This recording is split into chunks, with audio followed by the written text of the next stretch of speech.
It is a huge honor for me today to be podcast interviewing Dick Schwalek, who I am a huge fan of, nichedental.com, N-I-C-H-E dental.com. He is a legend on Twitter, Facebook, Instagram, Pinterest, Google+.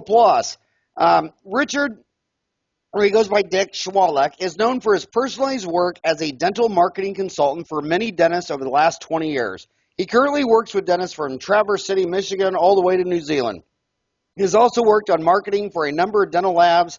His specific focus is developing individualized solutions for his clients in social media and external marketing. In addition to his own suite of services, he recently became a certified partner with Lighthouse 360, a comprehensive patient communication system. So but my first question is, of all the industries to go into, how did you end up in dental 20 years ago? Was it after a bad root canal? Well, it was somewhat by accident. I live in between the Twin Cities and St. Cloud, Minnesota, and it was a choice. We had little kids, and it was a choice between driving for an hour and a half to the cities, and 25 miles to St. Cloud, pretty much no traffic, And I took that route, and I started looking for a job in marketing, and I stumbled on a company that out of St. Cloud, and that group had started working with a lab, and then they got dental clients, and I went from that job for about a year and a half to working on my own in 2000, and it just went from there. With the internet taking off, I could get clients all around the world, basically. So my narrow focus made more sense with the internet, because you can, have 10 clients in New Zealand, and that's it, and you can have a successful business. So that's kind of how. So what year did you start Niche Dental? Year 2000. Yep. 2000, and we started Dental Town in 1998. Did you ever think in the year 2000 that in 2016 the internet would look like it does today? No. When I started out, we were traveling to clients and doing brochures. I mean, that was basically what we were doing. Starting out in 1996 was when I got started, and we were doing brochures, and the internet came about. It was going on during that point in time, most likely, but we realized it was there about 1998 as well, and that company took off, and I just wanted to go out on my own because that's what I wanted to do. So, but yeah, it blew me away. I got to tell you a funny story about, we got into websites, 1998, 99. Of course, we were experts in about a week and a half, and we were going out trying to get business, and it was amazing how many we just got off of email back then. I mean, you just sent out an email, and people were surprised, and they called you, and we got a number of clients off that. But, we were getting pretty good at it after a few weeks, supposedly.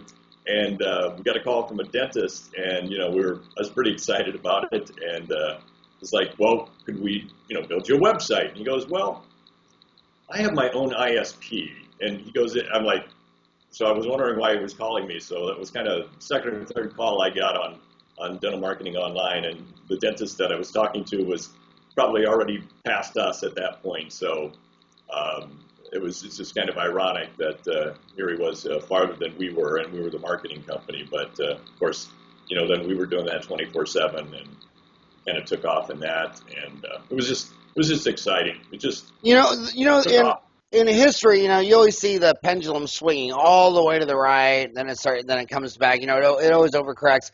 You started in brochures, and there was yellow pages, and now It's all gone to digital.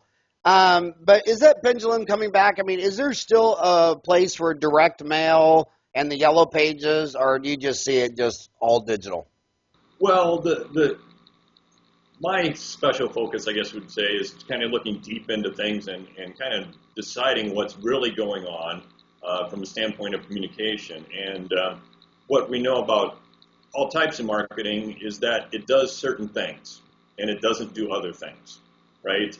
There are certain things that, I always said that the problem with a computer and even the phones is not so much the phones anymore, but they can be turned off, and you can avoid them for a week, right? And one thing you can't do with direct mail is avoid it. unless you get rid of your mailbox, right? And so there are ways that marketing does certain things that direct mail does certain things that online cannot do. It just is a different medium until we can have things beamed into our house without our saying so of holograms or such. It's going to be difficult to compete against direct mail and what it does, which is gets in the hands of almost every homeowner, which is something email might not do for a week or two. Sometimes people don't check their email. So it's like TV didn't go away when the internet came along. Radio didn't go away when TV came along. It just morphs into something else, but it still is. It's there because of that specific thing that it can do. Radio's there because it can, it can get into your head on a drive somewhere and talk to you live.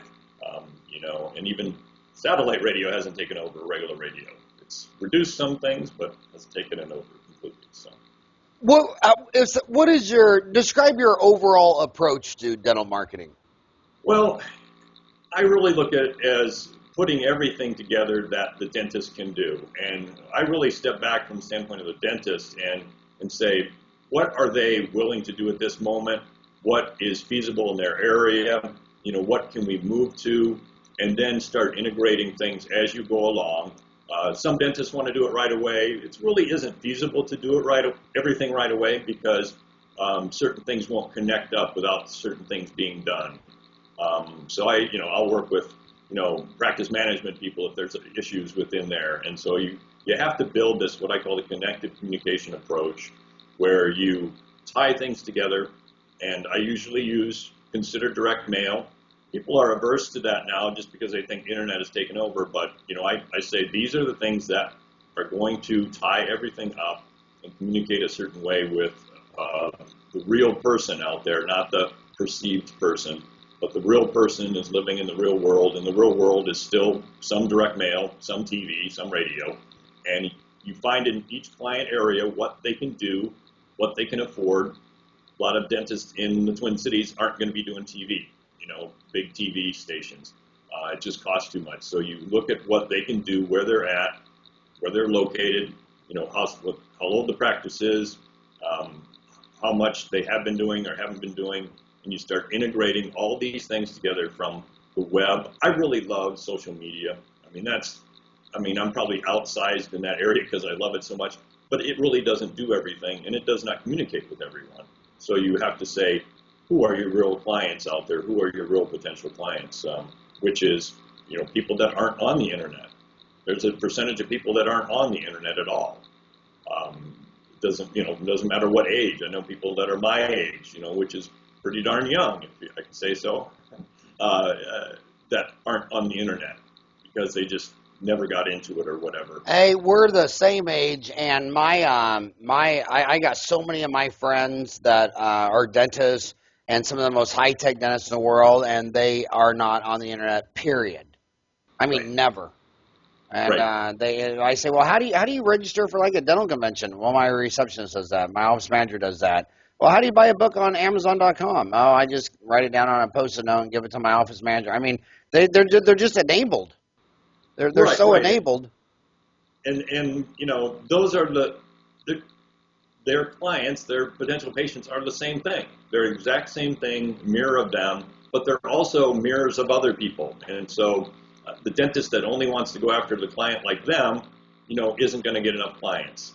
And so that's why, a connected communication approach, I see is pulling out those people. One of the things I think when I'm doing marketing for direct mail online is that it can actually boost your online presence. If you think about there's 100 dentists in a city, okay, they're on the internet, and they're plowing through and doing SEO, and they're digging up every patient out there that's going to come online and click, I need a dentist. What about when the 101st dentist comes online? Do another group of patients that want to use them add to that the 100 have been going after? Most likely not. Maybe in some points it might happen, but if there's 1,000 patients out there and 100 dentists, when 101 dentists are on there, it doesn't go to 1,010 or whatever, right? It stays at that same point, and so then they're splitting that group up.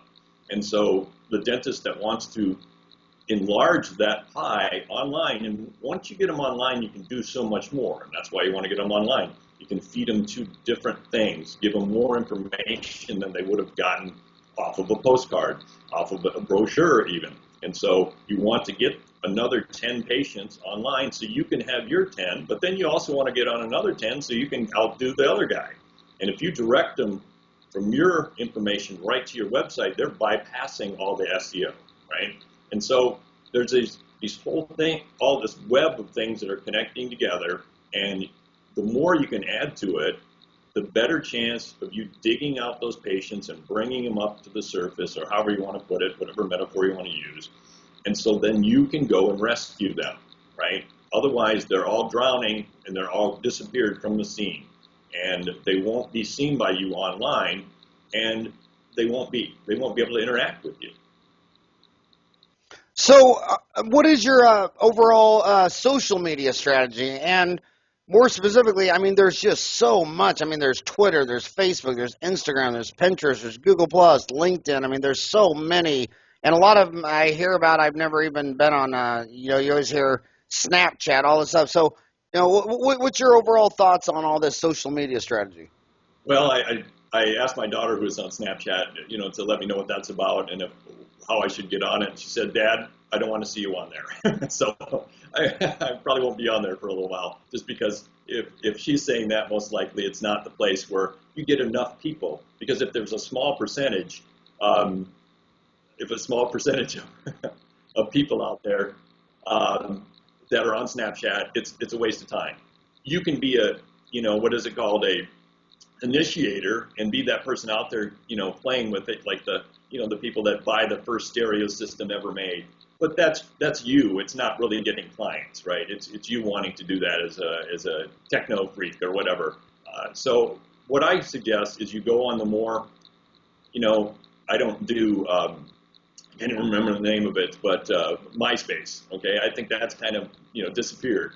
Some disappear like that, so you don't follow that old. But the ones that are still active, Facebook is huge, of course. Still. What was first, MySpace or Friendster? Probably Friendster.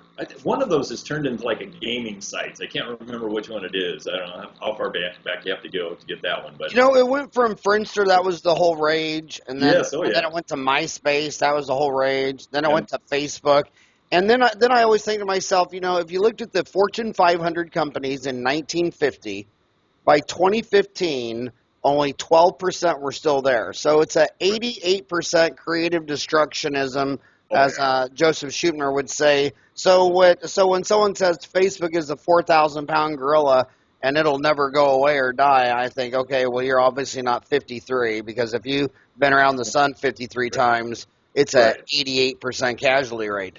Yeah. Well, yes, and the issue with that is that right now it is, and you can't see somebody chipping away. You cannot see somebody chipping away.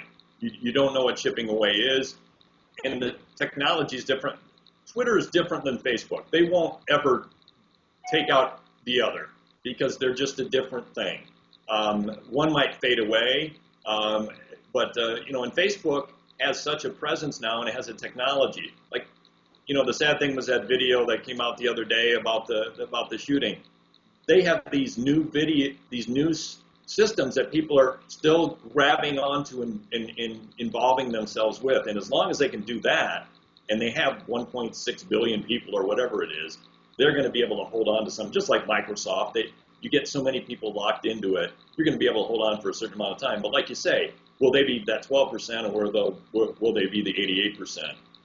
And with technology, you'd most likely say they're going to be the 88% at some point in the very near future. But my thing about the specific formats is, I also have to admit that I have to start from the standpoint of the kind of business I am. It's me, and plus I have me, and then I maybe have me over here and me. So I have to design something that also fits what I can do for my client, but it also has to work for them. And I found out from what I do that Twitter really works for me the best to help my clients in a very specific way. I am on the other ones for them to help them, but my focus, because I understand Twitter a lot better, and because I think that there's a unique opportunity with Twitter that others aren't going after.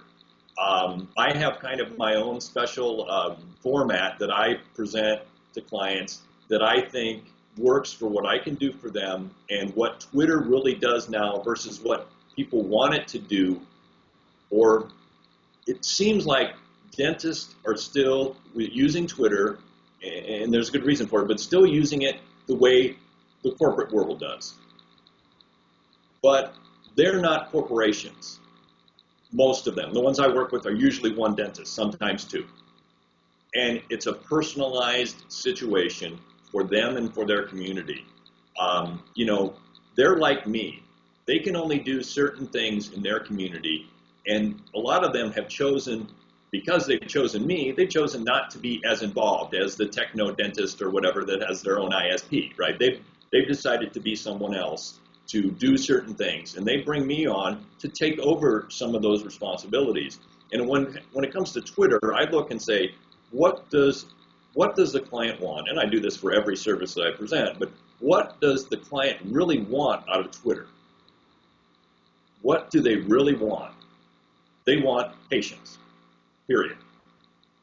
If I put on Twitter, happy days, and that's all the Twitter posts I do, and they get patients from that, it doesn't matter that they ever said dentistry, right? As long as patients come in the door for dentistry, not something else, but as long as they come in for dentistry, that's the only thing the dentist wants. They don't need to educate people, because nobody's on Twitter, nobody's being educated, right? And so my theory is that you communicate with your locality. You communicate with them directly, you involve them in your Twitter site. They are your patients. What you send out to them is good information, but it's like sending postcards, without the person's name on it. It's very, very generic. It doesn't touch people, but people the reason people are on the internet and on Twitter is because they want to get noticed. If you don't notice them, they don't notice you. And if you can't involve them, they will not get involved with you. And my theory is, once you promote them, they are obligated to you. They are obligated to do something for you, whether it's to like you back or to come in and visit you.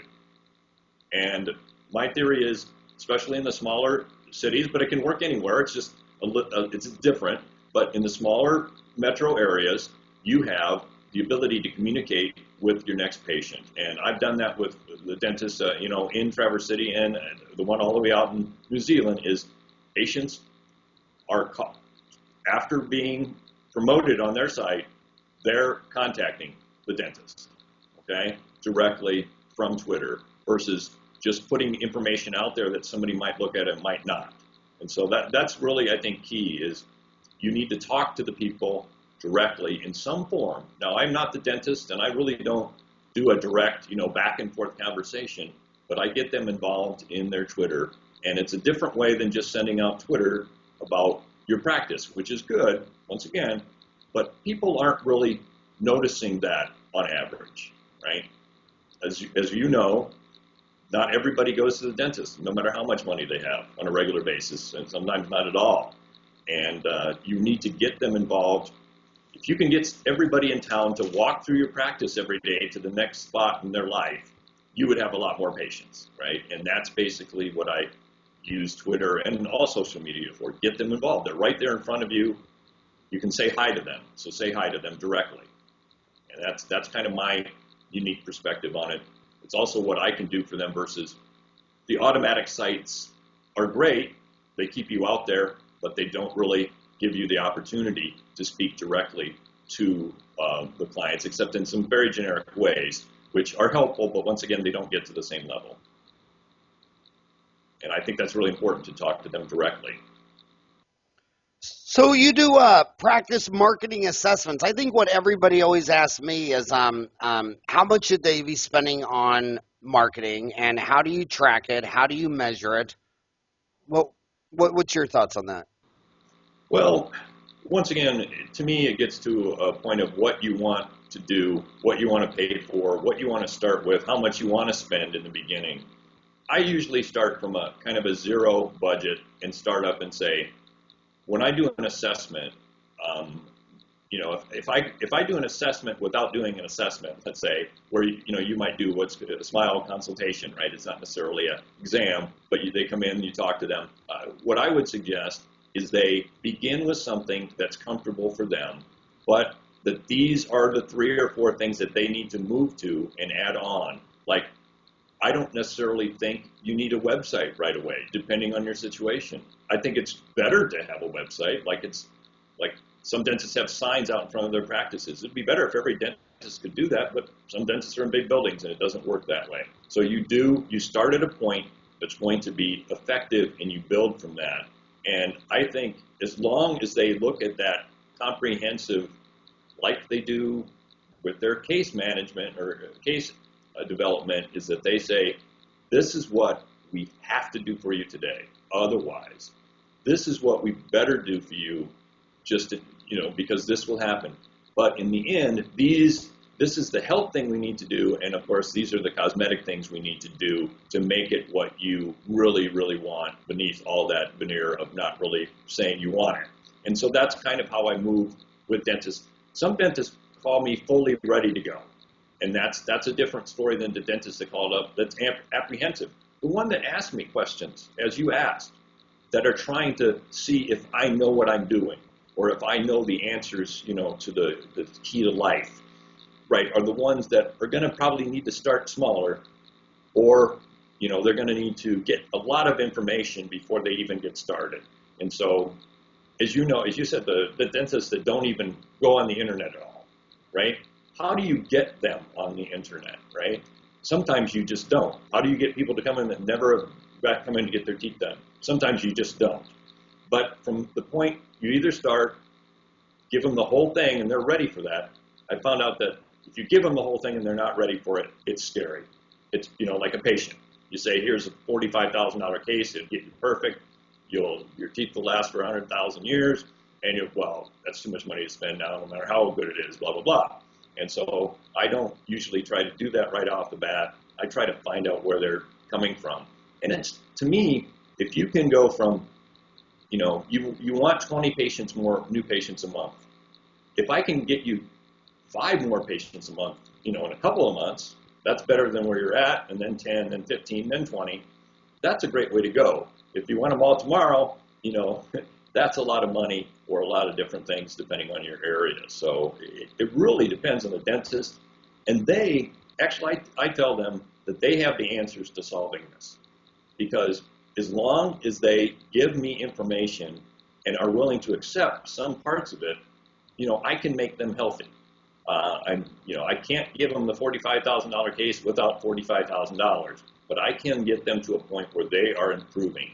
And we can almost start from the rock bottom, but if you start lower, as you know, you can have failures towards the point where you think you're going to win. If you don't do more of the teeth, restore more of the teeth, the other ones might fail. And so it's a risky thing. There's no perfect thing. Some people have systems out there, yes, but those are also set up that you have to do it this way. And the dentists I work with really want to, quote unquote, do it on their own, or they have some specific idea rather than a whole system that they have to buy 90 parts that they only want 50, right? I love your website, nichedental.com. Niche is N-I-C-H-E, dental.com, where you say 50% of the population is not assessing dental care on a regular basis. 40% of that 50% is actually considered to be high-income consumers. On average, 22% of the population will lose all their teeth by 65. No increase in dental visits over the last 14 years. And my homies went to nichedental.com. What are they going to find on your website? Well, they're going to find on there some of the case histories I've done. They're also going to find articles that I've written and things that kind of give them an idea of what I do from the standpoint of the general aspects of it. And they'll find out that I have the knowledge and the background. And what I want to do is also bring them the trust in me to get started on things, because I think the trust is important so you can move to step 1 and step 2. If you can't get to step 1 and step 2, start to build the brand, start to build the connections, you're not going to get to, you're not going to start seeing things going on. So I need to build that trust, and I'm hoping that my website does that, and so that they will call me. And I've had, one of my first clients of my consulting career, because I was doing a lot of piecework when I started out the first couple of years of my 2000 or so, but I wanted to move in just pure consulting.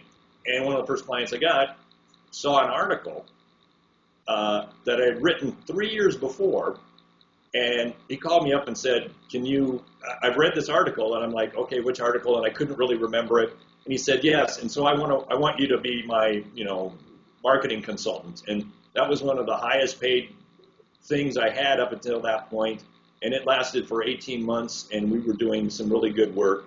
And it was just that one article that gave them the knowledge that I knew what I was doing.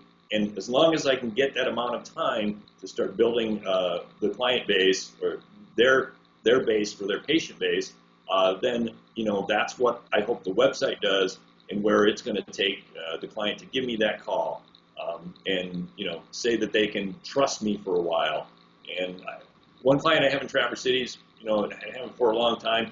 I mean, he called up and he just threw all his business my way, and I had never talked to him before, and I mean, our relationship it was so good then, it was hard to improve it. And this was right before this is August of 2008, right before the crash. And we did great. He did, his lab was telling him, his lab said, most of my clients are breaking even now, if not down, some down 40%. He said of his 400 clients, he's the only one who was making more money at that point. And this client just called me up because of my website. Saw that I knew what I was doing, quote unquote, and we've had a relationship now since 2008 that's just gotten stronger. So it's that type of thing that I'm trying to put together. But I don't have that perfect system, but I will create the perfect system for you. And it's hard to explain that perfect system for the individual because they'll see something, well, that's not me. It's kind of like I try to compare everything to dentistry. If you go onto a website and you have a bunch of white guys our age with their dental work redone, and that's all you have, how many women are going to want to come to that practice, or whatever the case may be? If you show a panoply of different people and things, you're going to create the environment. And also, some people don't need all their teeth redone; they need 2 redone. And so, the more you can do, well, at some point you can't show all that on one website. If they want the specific thing, they have to call you and find out that you can give it to them. And that's basically what I try to do, get them to call me, and then we move from there. A lot, whenever, podcasters are young, you're probably talking to all under 30 right now. I mean, only 1 out of 100 emails will someone say, they're older than that. And I want to remind the kids out there that, we're in our 50s, and a lot of people say, well, I don't think that consultant knows what they're talking about, or blah, blah, blah. Dude, you can't be in the dental industry for 20 years and not making someone happy, because we're in a client base where all your customers are a doctor. Everyone has 8, 10, 12 years of college. And I just want to tell them, the younger kids out there, that you can't be a consultant, or you can't sell something in dentistry for 20 years and stay in business if you're not making somebody happy. And it's funny because a lot of the people listening to this weren't even born when you and I were logging on to the internet. Remember when you had to do the AOL dial-up? Yeah, that's crazy.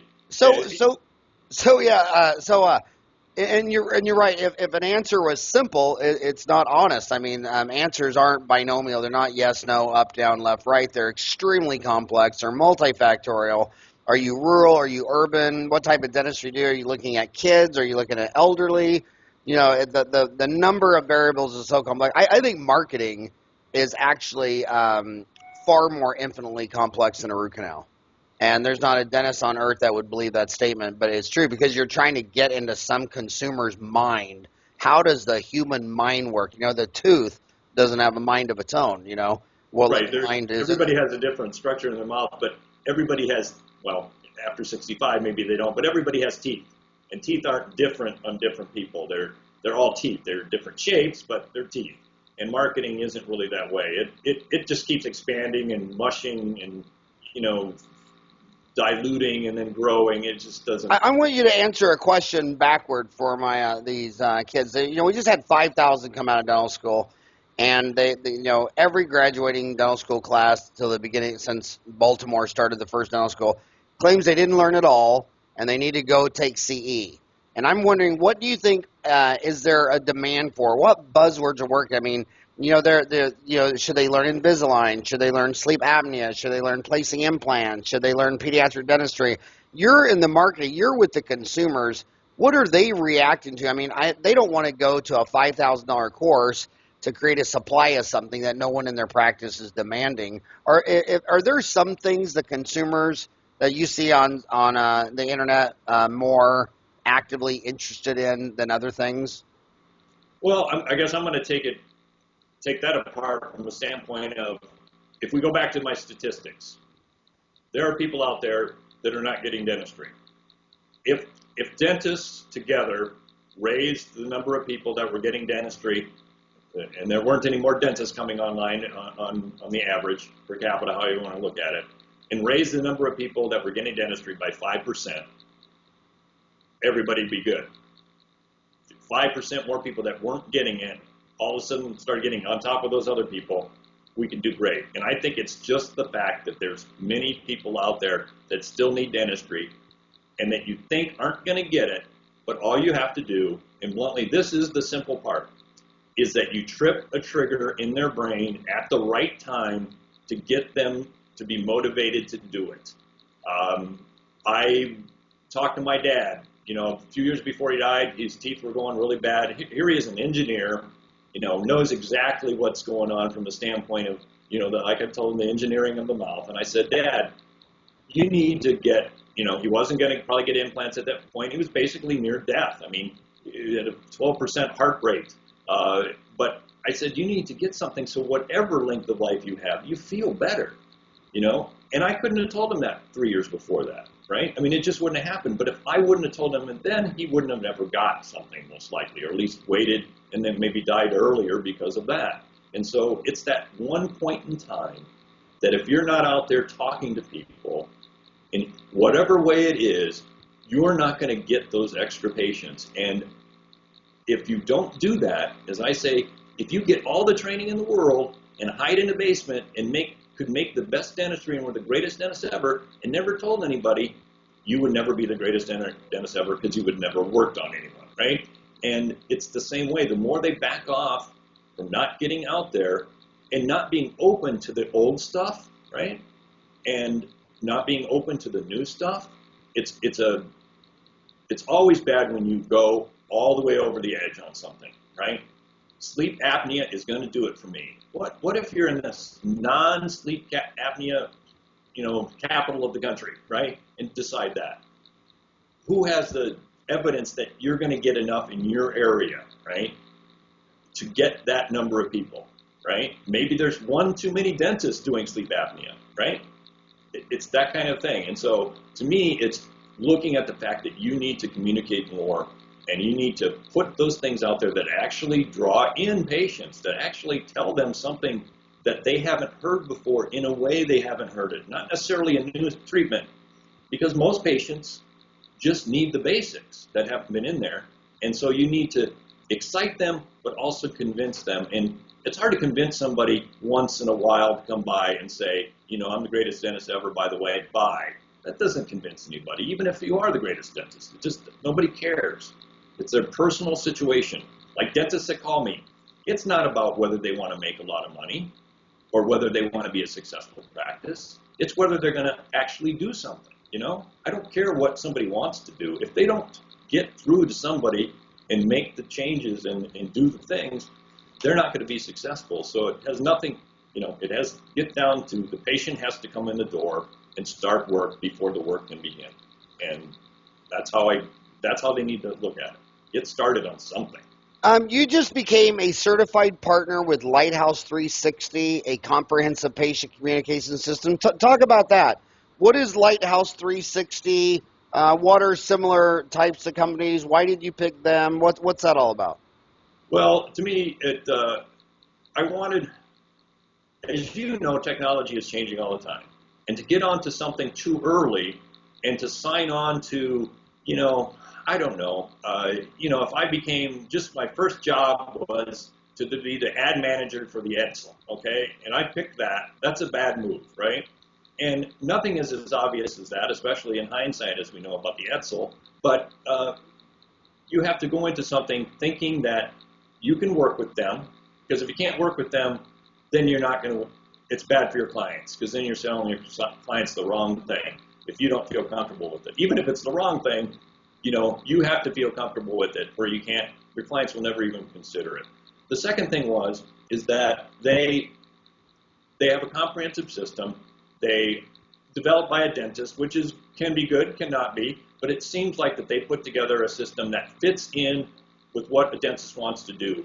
And what I like about this system versus what I do, like this is an automated system, quote unquote, but a lot of the things that doctors do with patients are automated, right? There is a system that they already know, they're just putting it online. And so that's an important thing for them to have plugged into their practice. The dentist that doesn't do technology can let his, office manager or whoever deal with that system, and then they are automatically plugged into it. And I like what the suite of services they have put together, the type of technology they're using, and the way that I can integrate it into what I'm doing for my dentist. They don't have to buy it. I don't have to sell it to them. But I want to, if they don't have a system like this, because it smooths out all the rough edges, adds you to all the technology out there.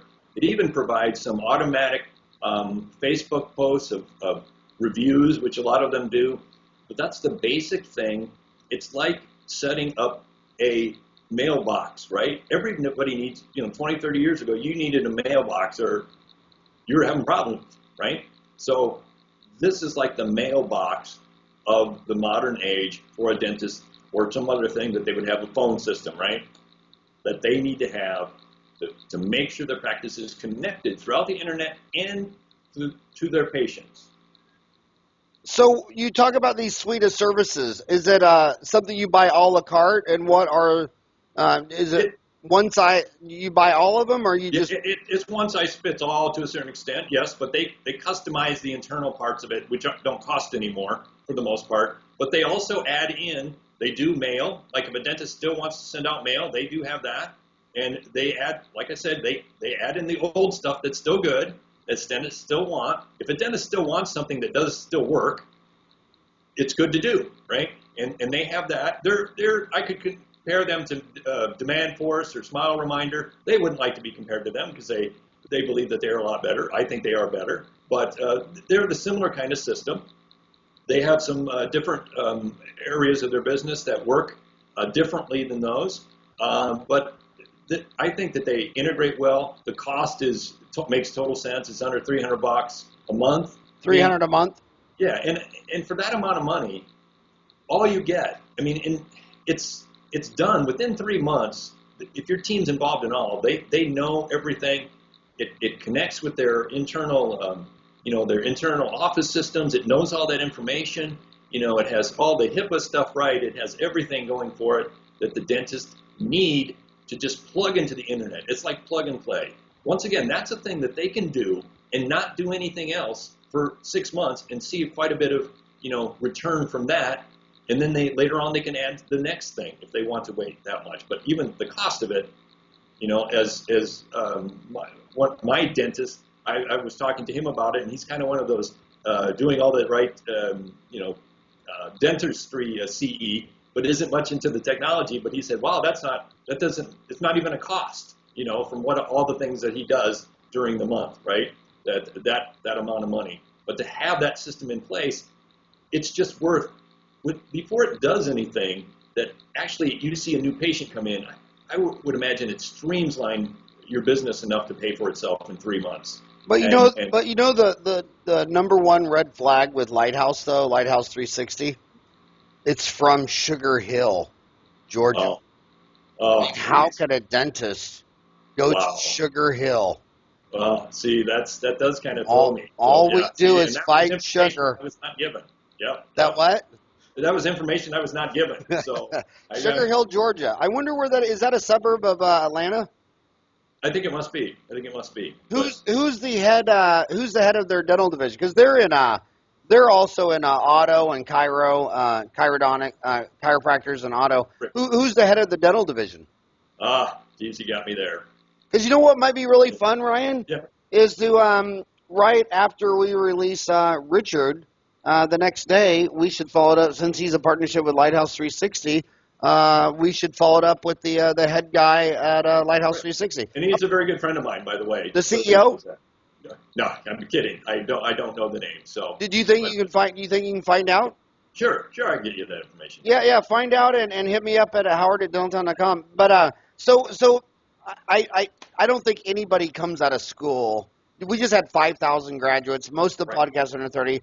I think when they come out of school, they don't even know what the genre of Lighthouse 360, Demand Force, Smile Reminder are. So can you kind of explain that to some kid who just graduated last month and like what is he even talking about? Well, the system takes over a lot of the recall things that they would have had to done in the past. Bringing in making sure their hygiene patients return, making sure they get information out to their patients about their procedure coming up. They also can. They're set on a number of reminders. The texting, which without texting, I would probably not make it to any appointments. I've just been getting smarter and smarter the more technology like that is out there. They text the patients. They can have a number of reminders that keep the patients tied into the practice. It's not like this, get their bill once every month or once every, 6 months or a year. It's something that's very, they can personalize very much. They can send out the newsletters to to patients to keep them involved.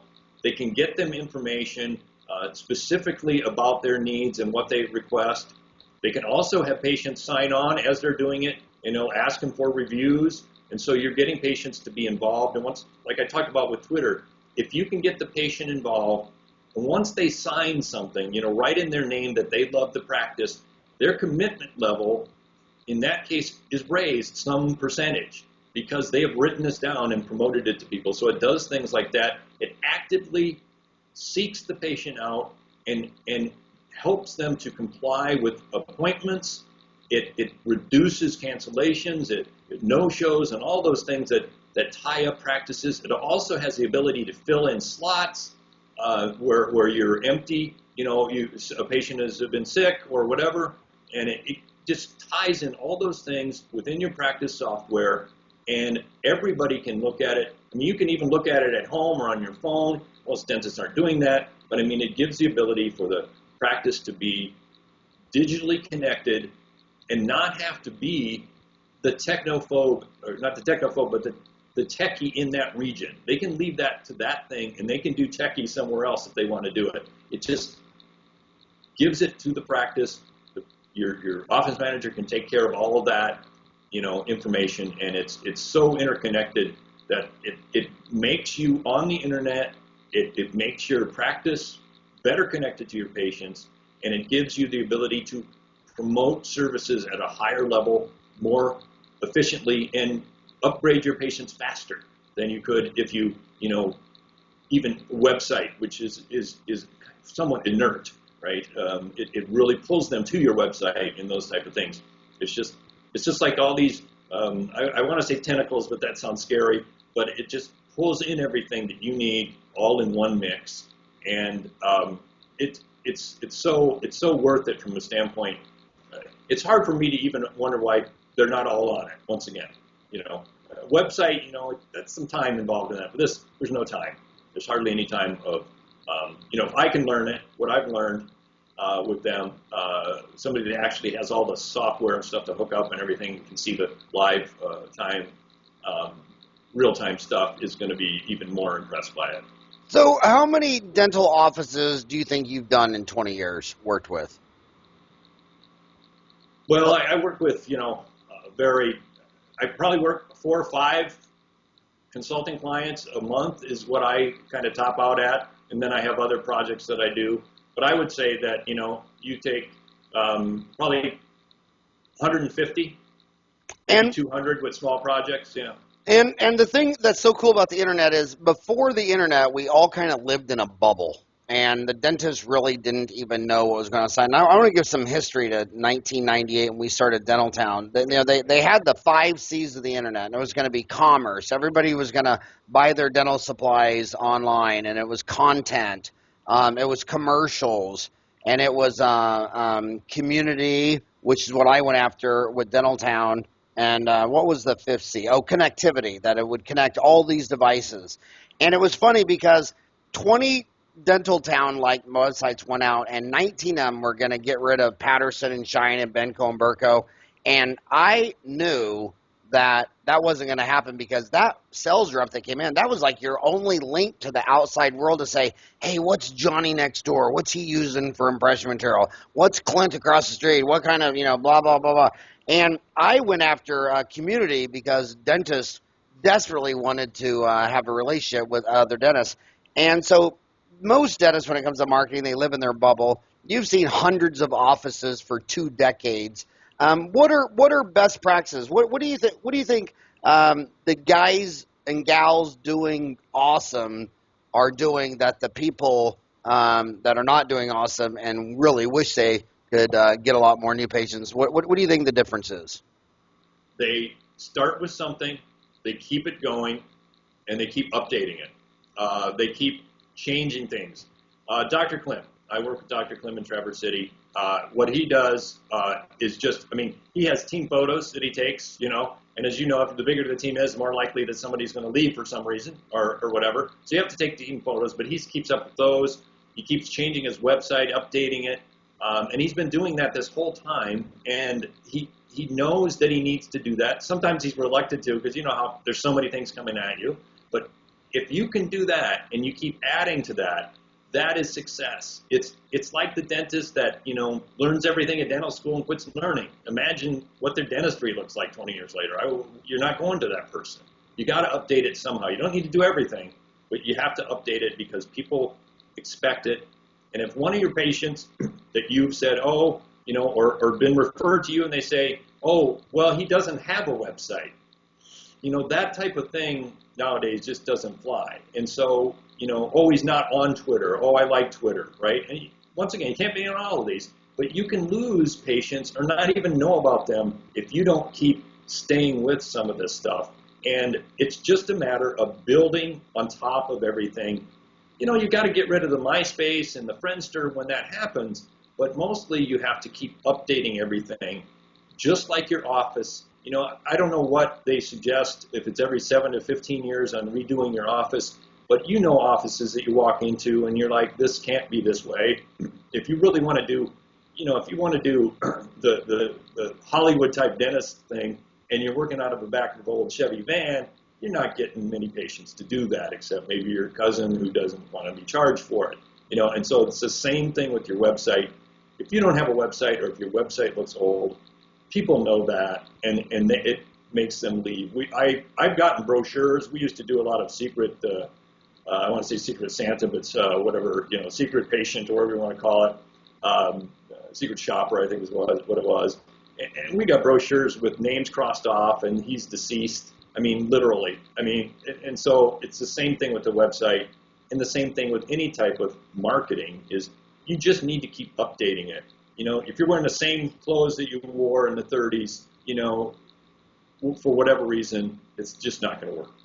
How do you like my outfit? It's a remake from the old days of the Orville Redbucker popcorn. Well, see, that's retro. It's not old. See, that's why I tell my daughter when I'm wearing old stuff too, and she never believes it. But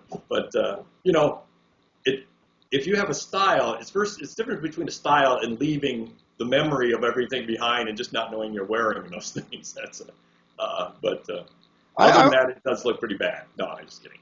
I want to. So 2002 would have been 14 years ago. So if our homies listen to this are 30 minus 14, they'd have been 16 years old. So they might remember this. I thought when I was getting when I think advertising, I think of when the from 93 to 2000, the tech world was going crazy. You had stocks that Microsoft, Dell, Intel, What was that fourth one on there? It was Petstore.com. it was Intel, Microsoft. They called that Wintel, and then Right. there was and anyway, it was just Yeah. crazy. And then Yeah. March of 2000, that bubble popped, and then 2002 was the Dell peaked out at 31.9 billion in revenue, and it dropped to 31.2 billion, and the whole world's like, oh my god, the whole world's singing. And Yeah. Michael Dell, whose dad is an orthodontist, Right. was so smart. He said, you know what? You always have a marketing budget, and you do it every day, every month, and it's the whole life of your business. It's like electricity and water and sewage. You don't sometimes advertise, sometimes not. But when the shit hit the fan, he said, you know what? It's time to double down, if not triple down on marketing. So he blew open his marketing war chest when all the other computer companies cut back because they were having less sales, less revenue, so they cut marketing. And Michael Dell, I believe, tripled marketing. And remember that campaign? Hey, dude, you're getting a Dell. And they had that character on there, and Right. Yeah. he was instantly more famous than the Kardashians because Dell was advertising everywhere, and it wasn't even, and everybody was blown away. And the next thing you knew, Dell was doing 50 billion a quarter. Right. So they went to 31.9, fell to 31.2. I believe they tripled. I'm not for sure off the top of my head. They tripled or quadrupled, but they blew past $50 billion. And everybody in marketing was just like, why can't this be the lead story of the evening news every night? Because all they would talk about Yeah. was the sky is falling, the layoffs. Every day it was another company delisted, another layoff, but inside the dental market, there were guys looking at Dell. There were guys like me looking at Dell, orthodontists who were looking at Michael Dell's father, and everybody, all the orthodontists said, you know what? I used to always spend 3% on marketing. I'm going to double it to 6%. And they were crushing it. Right. Right. Well, I'll just tell you, it's focusing one on one client, but I just got a lot of data from Dr. Klim. There was it was either, I think it was 2010, everything was still falling apart. And it was June of that year, which isn't his big month, but June of that year was his biggest June ever and his biggest month ever. Okay? And so it wasn't even a big month usually, but this time it blew the doors off. And he was spending a lot. It was straining him, but it was creating a powerful thing. And what I put together for him was my complete package, if you want to know, which is online, as much online as you can do. And I usually cut it a third, but of course in different markets it's different. But, spend about a third on each thing. But then it was direct mail. We didn't do a lot of direct mail, but we did it every month, which meant we weren't like sending out 5,000 and then when I hear a client that says, let's send out 5,000 and see what happens. Well, I almost say, then you're not my client, bye, because we need to just keep going. It might take 20 years. I don't know what it's going to be. And he did that, and he also did billboard. And what he got was people couldn't avoid him, okay? They would get a postcard, which would have more information that they kind of had to read. As I say, 93% of head of a household is going to read that for even 3 seconds. And if they need dentistry, you've got them. Then they're driving to work after they get postcard. They see the billboard. Then they go home and research the dentist. He's got a great website. And then, it keeps rolling through, and they can't avoid him. Here he is growing at a tremendous rate. And, he had some of the 3 best years after the worst years of most dentists. And it was just because, it wasn't, I have to admit that it was him and me, probably him then me, that did it. But it was him mostly because he wanted to do it. And that's what you have to do. You have to put it in. Some dentists would come to me and basically say, you're taking that money out of my college fund, almost. And I'm like, it shouldn't be going to the college fund. You should have it set aside already because I can't take from your college fund. And so you really have to do that. Separate it out, give it to your accountant, not literally, but just give it to someone else. Your IRA, whatever, it's hidden off. You can't touch it. There's no such thing as a college fund. It's called a marijuana fund. If you pay for your kids to go to college, let's just go up there and get high. But if you don't pay for their college, they have to go work 40 hours a week. They won't have time to get high. That's Right. my. I work for a group out in Colorado right now that I can talk to you about later. Hey, So I want to ask you another thing. We're on a topic. Your marketing, your niche dental marketing. There's other marketing that I think dentists never even think about. One is, my 30 laps around the sun since I've been a dentist is the big dogs that are doing 2 to 4 million. One of the best marketing things they did is every time old man McGregor retired 2 miles up the street, they'd buy that office, merge the patients into them. And when you look at the Fortune 500 companies, mergers and acquisitions are huge. And I cannot name a single practice doing 4 or 5 million a year that didn't do mergers and acquisitions. I don't know of any of them. And a lot of times they even got the selling doctor. He had enough. He's done. He wanted to cut back, and he got his price for his practice. And then he sits there and decides, he's gonna play golf till he goes blind for 6 weeks, and then say, right, well, maybe I would like to work 2 days a week. right, And right. so mergers and acquisition is huge. And the other thing that is the best marketing that no one ever thinks about as marketing is, if a dentist works 40 hours a week, a hygienist works 40 hours a week, 50 weeks a year, she can only see, that's 2,000 hours a year. So we only work 2,000 hours a year. So she can only service 1,000 people for 2 cleanings a year. And at 25 new patients a month, every 3.5 years, you need another hygienist. But you don't ever see that in dentistry. You see that 10 years later, they still have old man Margaret. Just one hygienist. 20 years later, still have Margaret. 30 years later, still asking Dick for more new patients. How do I get more? And then at 40 years, still need new. And then I'm in Arizona. You drive up to that Colorado River, and there ain't much water coming down it. But they built that Hoover Dam, the back door of that dental office, and none of our patients or water gets out. And you could not swim across that lake. You would drown before you made it to the other side. And so the biggest, I think, thing in marketing is going to be patient retention. What is that marketing doing with your recall? What do you do with customer loyalty? If you're spending 3% on marketing, why can't you spend 3% on patient loyalty? They'll look at, when I tell you need a crown, half the questions are on money, half are on pain. And then you'll see someone saying, well, a wand will give a pain-free injection. And like, I'm not spending $3,000 on a wand. But then you'll tell them, hey, do $3,000 of direct mail. They won't blink. They're Right. always ready to spend money on marketing, but they won't spend money on something like maybe a coffee machine out in the waiting room, or maybe whatever. But there's a look at mergers and acquisitions, look at patient loyalty, and I'm here to tell you that you are a sophisticated marketer. I've been your biggest fan. I love your Twitters. I love your Facebook, Instagram, Pinterest, Google. I think you're the bomb. I love your website. There's a lot of information on your website. What if one of my homies wants to talk to you because they're all identical twins, but they all think they're unique? What if someone wanted to tell you about their unique situation and their unique marketing needs? How do they contact you? How do they contact me? Well, my direct line is 763-360-7732. They say it again slower. 763 763 360 360 7732. 7732. So if you're, and then what about email? Dick at nichedental.com. It's the simplest one. And what if they're on Snapchat? Well, my daughter might be able to help them out somewhat. So she's got nice orthodontic work done, so maybe she can tell them about that. So go to nichedental.com, talk to Dick Schalek, and like I say, I have to tip my hat to you, man. You're a far better marketer than me. Thanks, Howard.